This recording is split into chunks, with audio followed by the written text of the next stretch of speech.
If you watch the final of the Bake Off, you will have seen them all make some marshmallow to make those walnut whips.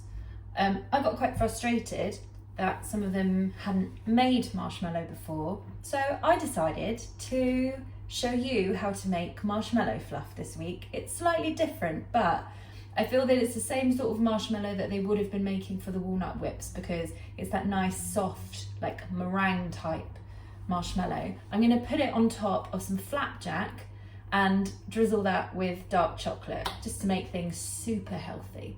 Marshmallow Fluff recipe is from Salted Caramel Dreams by Chloe Timms, and this is a brilliant book.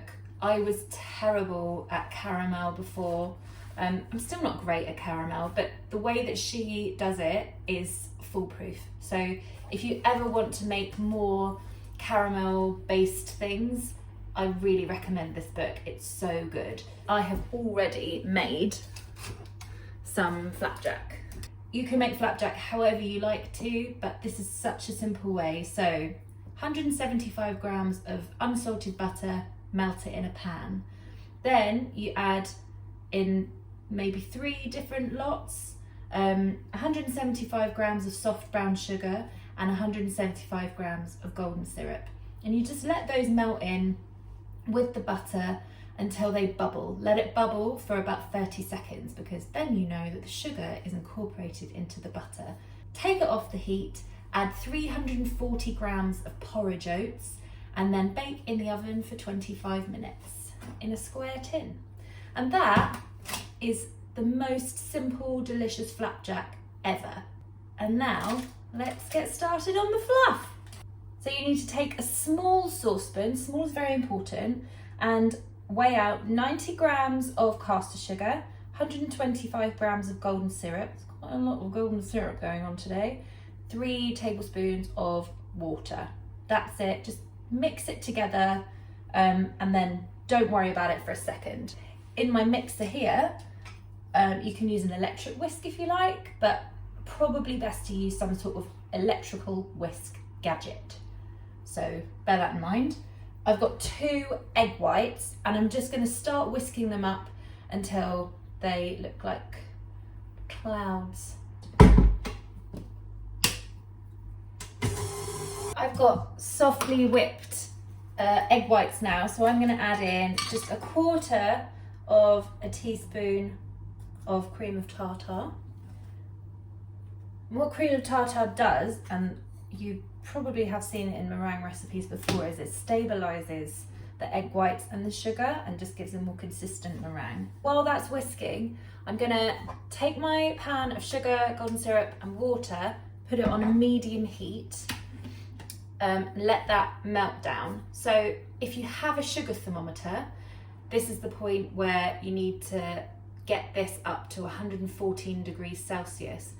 I don't have a sugar thermometer, so I'm just going to go by eye, and I will hopefully be able to tell you the point that it needs to get to, and we'll see what happens. Medium heat with that, and then carry on whisking these until you've got lovely stiff peaks. That was whisking for a couple of minutes. This is the point that you want it to get to. Leave that while your sugar's melting. I have put it on a high heat, so maybe you should do the same.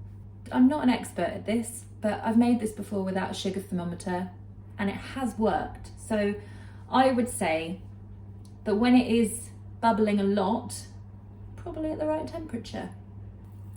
It's frenzied now.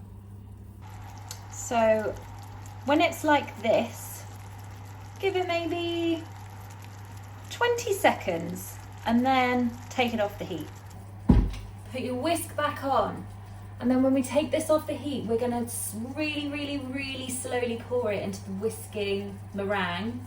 Trickle it down the side of the bowl, because then it will cool down and it won't make the eggs go mental.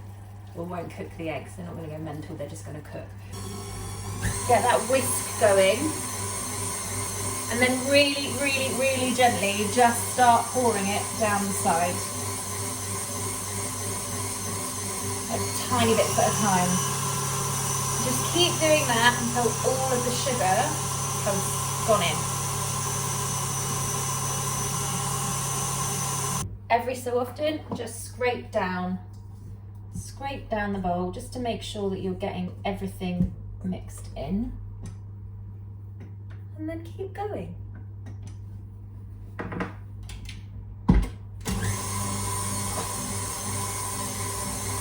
And when all the sugar has gone into the bowl, keep whisking it for a few minutes, and then the fluff will be ready when it's a bit paler in colour and it starts to clump around the whisk. So keep persevering with it, just let it go. It's ready. So, oh my God. So this is what you're looking for. Forget buying this stuff in a jar from America. Make it yourself. It's so easy, and this will keep in the fridge for up to a week in just a Tupperware. You could give it as a gift. You could put it on top of hot chocolate. You don't have to put it on top of flapjack. That's just my preference, because why not have two sugary things put together? If you want to continue putting this on the flapjack, let it cool down properly. So I'm going to give it like an hour just to cool down, and the flapjack to cool down, and then I'm going to put them both together. Oh.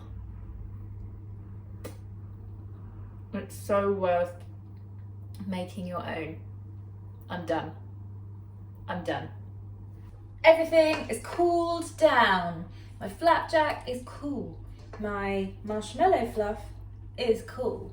You don't even need to be neat about this, because, I mean, you can if you want. If you want to pipe it, you can. But the best way, I believe, just slap it on, get it all on. Don't be alarmed. You don't have to put this much on, but from previous experience, once you've smushed it all around the edges, we're not just going to stop here. I have taken 50 grams of dark chocolate and just melted it in a measuring jug in some hot water. Just 50 grams, you don't need much at all. And we're just going to drizzle it over the top of this. Please use dark chocolate. The rest of this is quite sweet, and any more sweet chocolate, milk chocolate, white chocolate is just going to be too much. So if you want to add chocolate, I thoroughly recommend you use dark, because then it just adds a little bit of bitterness. And then it's not so overwhelmingly sweet. So I'm just going to cut the tip of the piping bag, and then I'm just going to let it, again, you do not need to be precise. So just a little light flapjack marshmallow fluff chocolatey snack. If you don't want to put it on top of a flapjack, I completely understand. Just keep it in the Tupperware in the fridge. Use it for hot chocolate. Just put it on top of a biscuit. Eat it straight from the Tupperware. I would do the same. But just give it a go, because it's so simple and so tasty. And I hope you enjoy making it.